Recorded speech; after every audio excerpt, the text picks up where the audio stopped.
spent just shy of 2 years in the nation of China. While I was there, I volunteered in a home specifically for children with special needs. So I'm going to share with you a little bit about how disability is viewed culturally by people in China, and then some of my personal experience working there. The first thing to note about disability in China is that when you go with the intention of meeting and working alongside people who have disabilities, you are really committing a lot of times to working with orphans. The cultural perception of people with disabilities is a lot of times that they are seen as a curse, which a lot of times leads to neglect or abandonment. This is not always the case with people in China, but a lot of times culturally that is how they're viewed. But I think it's also important to remember that there are plenty of people in the nation that do not think that way and who are very accepting of people with special needs, which was my personal experience. But the home that I worked for was working in correlation with government-owned orphanages. They had a beautiful relationship with the government, which is another really important piece about working in China, is that it's good to be friends with government officials and people who are making up their minds about what the rules are. And so they had a great relationship established with the government, and they would get a call from the government when there was a child placed in the care of a government-owned orphanage.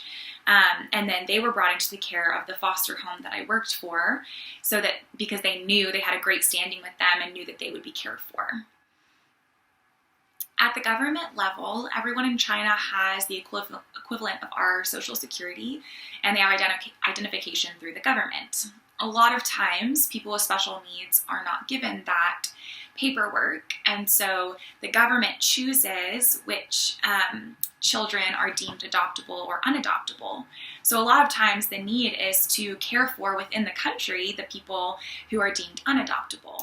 The culture is based on honor and honoring family, and so because several years ago there was a one-child policy, if a family had a child with special needs or even had a girl, a female child, a lot of times that was seen as a curse upon the family that could not carry on. And so it's important to remember that that really was, from a governmental level, the case for a lot of families. And so we can come with understanding of why that might be. More recently, the government has passed the two-child policy. And so many times, if a family has two children, they want at least to be one to be a boy, to be able to carry on the family and care for the family.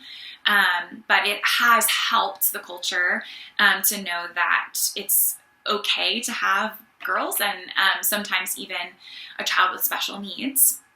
However, a lot of times they are still seen as a curse, and so they're left in alleyways, they're put in the care of the government, they're found in different ways for others to care for. One of the main aspects of the home I worked for was their work to establish a foster care program within the nation of China, since that currently doesn't exist. And so the goal of working with people with special needs, especially in a nation like China where a lot of times they're orphaned, is to keep them in families. And so what they did was a beautiful job at empowering nationals to care for the children with special needs. And so they were trained on how people with special needs are beautiful people and have ways to contribute to society. And so I watched as a lot of that culture shifted where I was to be able to just view them as people and to care for them, and also realize that the people with special needs had a lot more to give. Another impressive quality about the home I worked for was how small they started out, in just beginning with training a very few national staff, and they began to care for people with special needs. Even though in the nation of China, a lot of times a job like caring for orphans is viewed as a very lowly and unhonorable job, it was beautiful to see the way that a lot of the national staff, even their families, would start to realize that the children with special needs were just children and that they had a lot to give to the society. They had a lot to offer, and that the national staff, as well as others who visited, were actually receiving a great deal from the beauty of the people with special needs. In summary, the two most important things that I have learned in working directly in China is one, to know the stigmas and the cultural perspective, and initially to just have respect and understanding for why those things are in place, to be able to have grace on the way that people with special needs are viewed, because there are reasons why that has been the case, and then realize that isn't the case for all people. The second thing is that what I saw to be the most beneficial was to empower nationals and to aid in understanding why people with special needs are able to contribute, and to give them resources, and then leave it to them to care for the people who are within their country. And so I got to see a lot of shift in the culture simply in where I was at, in a very small portion of people.